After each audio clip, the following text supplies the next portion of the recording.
Genesis chapter 31. Now Jacob heard the words of Laban's sons, saying, Jacob has taken away all that was our father's, and from what belonged to our father he has made all this wealth. Jacob saw the attitude of Laban, and behold, it was not friendly toward him as formerly. Then the Lord said to Jacob, Return to the land of your fathers and to your relatives, and I will be with you. So Jacob sent and called Rachel and Leah to his flock in the field, and said to them, I see your father's attitude, that it is not friendly toward me as formerly, but the God of my fathers has been with me. You know that I have served your father with all my strength, yet your father has cheated me and changed my wages 10 times. However, God did not allow him to hurt me. If he spoke thus, the speckled shall be your wages, then all the flock brought forth speckled. And if he spoke thus, the striped shall be your wages, then all the flock brought forth striped.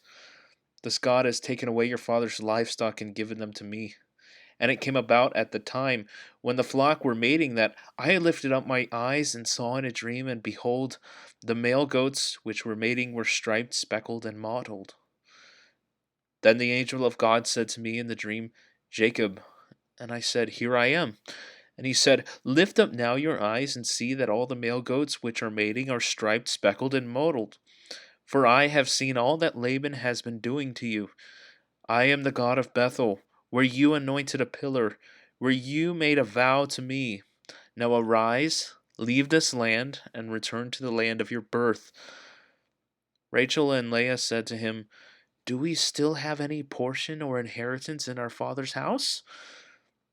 Are we not reckoned by him as foreigners?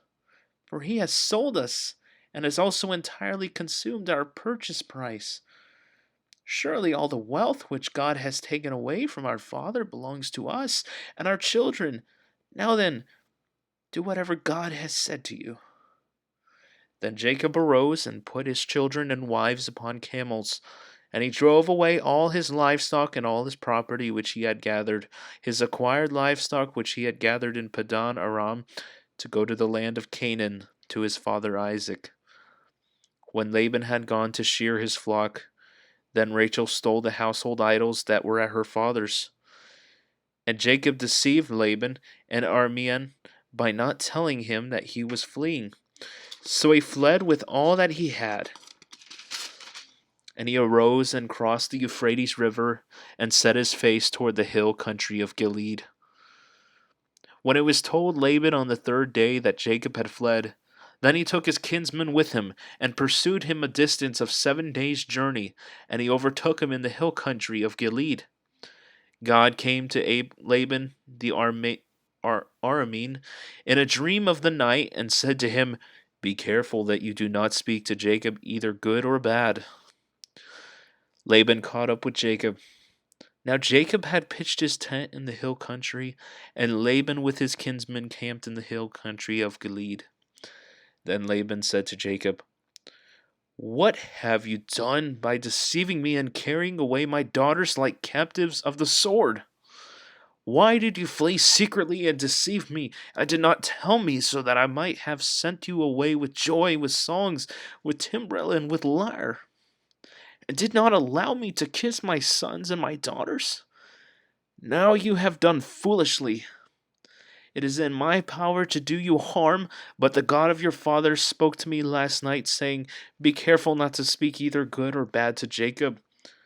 Now you have indeed gone away, because you longed greatly for your father's house. But why did you steal my gods? Then Jacob replied to Laban, Because I was afraid, for I thought you would take your daughters and from me by force. The one with whom you find your gods shall not live in the presence of your kinsmen. Point out what is yours among my belongings and take it for yourself. For Jacob did not know that Rachel had stolen them. So Laban went to Jacob's tent and into Leah's tent and into the tent of the 2 maids, but he did not find him. Then he went out of Leah's tent and entered Rachel's tent. Now Rachel had taken the household idols and put them in the camel's saddle, and she sat on them. And Laban felt through all the tent, but did not find them. She said to her father, "Let not my lord be angry that I cannot rise before you, for the manner of woman is upon me." So he searched, but did not find the household idols. Then Jacob became angry and contended with Laban, and Jacob said to Laban, "What is my transgression? What is my sin that you have hotly pursued me? Though you have felt through all my goods, what have you found of all your household goods? Set it here before my kinsmen and your kinsmen, that they may decide between us two. These 20 years I have been with you, your ewes and your female goats have not miscarried, nor have I eaten the rams of your flocks. That which was torn of beast I did not bring to you. I bore the loss of it myself. You required of it of my hand, whether stolen by day or stolen by night. Thus I was by day the heat consumed me, and the frost by night, and my sleep fled from my eyes. These 20 years I have been in your house. I served you 14 years for your 2 daughters and 6 years for your flock, and you changed my wages 10 times. If the God of my father, the God of Abraham, and the fear of Isaac had not been for me, surely now you would have sent me away empty handed. God has seen my affliction and the toil of my hands, so he rendered judgment last night." Then Laban replied to Jacob, "The daughters are my daughters, and the children are my children, and the flocks are my flocks, and all that you see is mine. But what can I do this day to these my daughters or to their children whom they have borne? So now come, let us make a covenant, you and I, and let it be a witness between you and me." Then Jacob took a stone and set it up as a pillar. Jacob said to his kinsmen, "Gather stones." So they took stones and made a heap, and they ate there by the heap. Now Laban called it Jegar Sahadutha, but Jacob called it Gilead.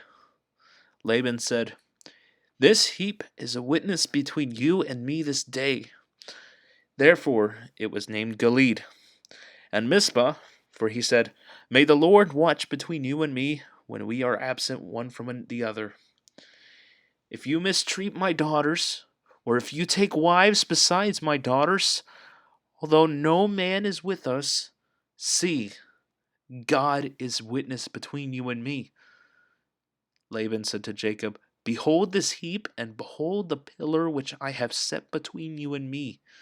This heap is a witness, and the pillar is a witness that I will not pass by this heap to you for harm, and you will not pass by this heap and this pillar to me for harm. The God of Abraham and the God of Nahor, the God of their father, judge between us." So Jacob swore by the fear of his father Isaac. Then Jacob offered a sacrifice on the mountain and called his kinsmen to the meal. And they ate the meal and spent the night on the mountain. Early in the morning, Laban arose and kissed his sons and his daughters and blessed them. Then Laban departed and returned to his place.